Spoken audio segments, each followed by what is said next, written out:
Hello everyone, and welcome to our next Double Your Margin video. This time we're going to talk about market research and business analytics to in turn help you understand business planning, targeting a lot better. So let's get into it. So I've built a bit of a Miro board out now. This will continue to grow week to week. So we've covered off 80-20, that you're making probably 80% of your margin with 20% of your clients here, a bit more money here, but then you're losing money on a great big tail. When we talked about some of the reasons behind that, these clients tend to engage you early, be better to work with, and the projects, the contracts tend to be in your sweet spot, whereas the ones down here were the one-hit wonders, the sprats to catch mackerels that never came, with clients that we don't get along with and projects outside of our sweet spot, etc., etc. We've talked through the whole funnel here and how we want to inform a robust business plan.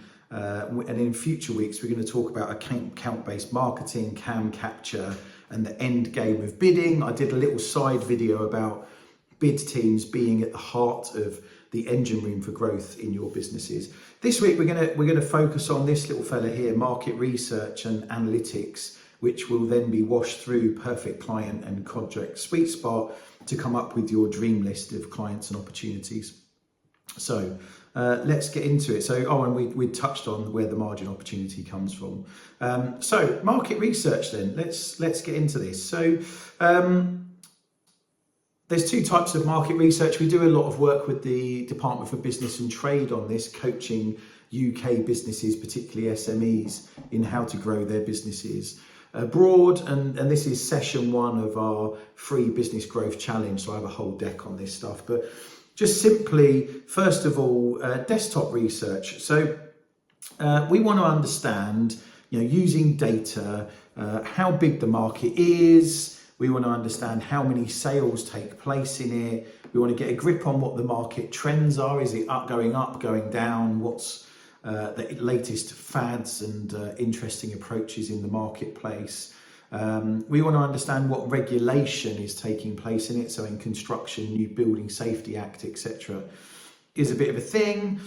We want to understand any dependencies and interdependencies with others and other types of work. And we also want to understand the influencers that are upstream of us. And so if you're a construction business, the classic is the architects, project managers, quantity surveyors who are advising the client upstream of us. Who are they connected to each opportunity that we look for in the pipeline? I've not covered here the different sources of data.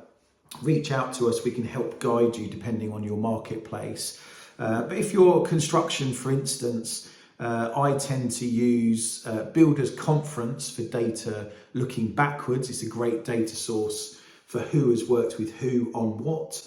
Probably one of the most accurate data forms out there, but it's because it's happened, it's easier for them.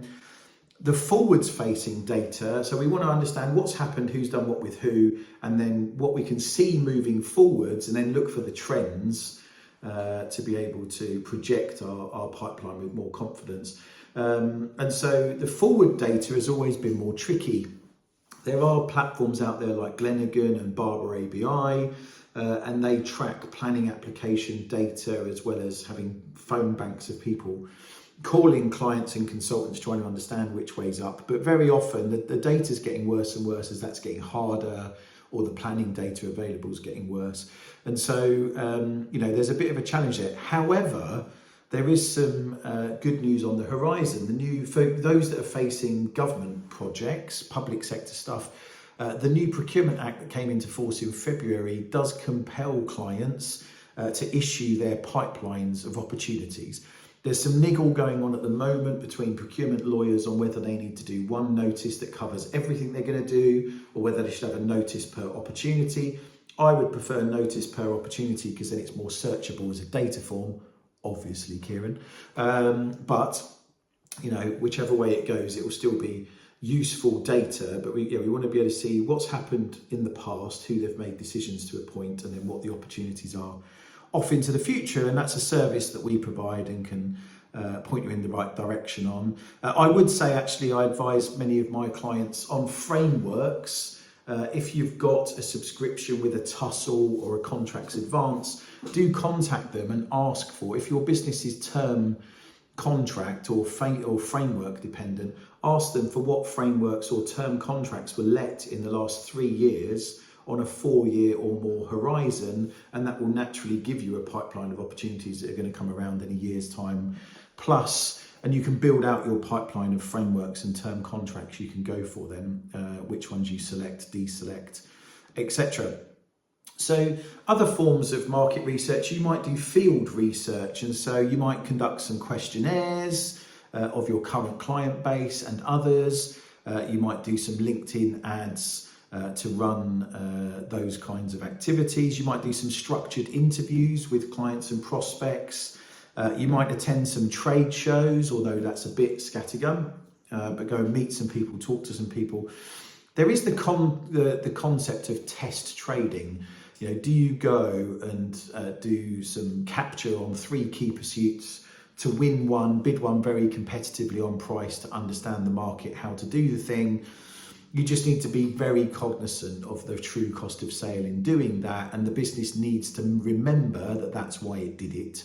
Otherwise, these things can get a bit sticky later on when the project starts to underperform, etc., etc. So hopefully, in terms of an approach and what we're looking for, that's a decent headline. Remember, what we're trying to enable here with that market research is to come up with an understanding of who our perfect clients are, and then what our contract sweet spot looks like. So actually, in terms of informing that, we then want to run that pipeline data through some business analytics. So it's amazing to me the amount of businesses that don't really understand their current performance properly, and certainly don't understand their pipeline moving forwards. And so profit is a symptom, a positive symptom, hopefully, of the performance of the business.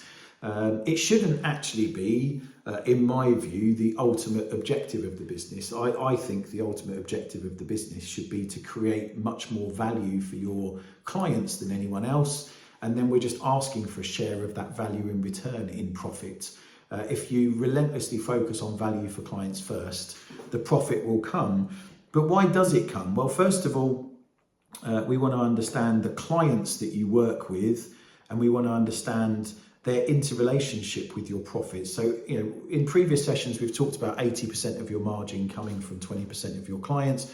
Who are they? And do some research on why that profitability is happening. I would suspect it's because a combination of you're working with those are your best clients on average that demonstrate the right behaviours. They're engaging you early, they're good to work with, and they have a pipeline of work off into the future. They're not the one-hit wonders. We also need to understand which influencers we make money where they're involved in our work, and which influencers cause us to lose money or be less profitable. That can then help us sift for that dream list and also for our bid no bid decisions later in the funnel. We want to understand the environment of those projects or contracts that we've won, and how those are going. So were those projects within our sweet spot of geography and type and complexity? So let's look at the DNA of the work we've done and understand its impact on profit. And people.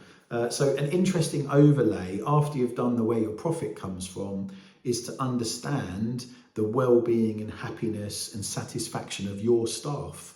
What you'll tend to find is where you're making more money with clients that have the right behaviours, your staff will stay longer, they'll have better well-being, they'll be off in terms of sickness absence, and particularly with stress, less. Whereas the projects and contracts in the tail, where you won the job on price, you'll see that your people leave more often. And so what's the interaction of people and their satisfaction, your people's well-being and satisfaction on profitability? I bet you find a linkage. And then there is the difference between turnover and profit, of course, we should finish on. We should be focused on positive profit that's come from creating client value. Don't just focus on turnover. You might need turnover for overhead reasons, etc., or to satisfy lenders or banks, or whatever it might be that you're trying to do. But ultimately, your business, if you were going to sell it, is valued on a multiplier of its profitability. If you have clients with long-term pipeline of work, the multiplying factor is greater. If you work with those clients well and try and gain more and more clients into your core list that are great to work with, the profit will solve itself soon. So hope you found that useful. Catch you next week on the next one.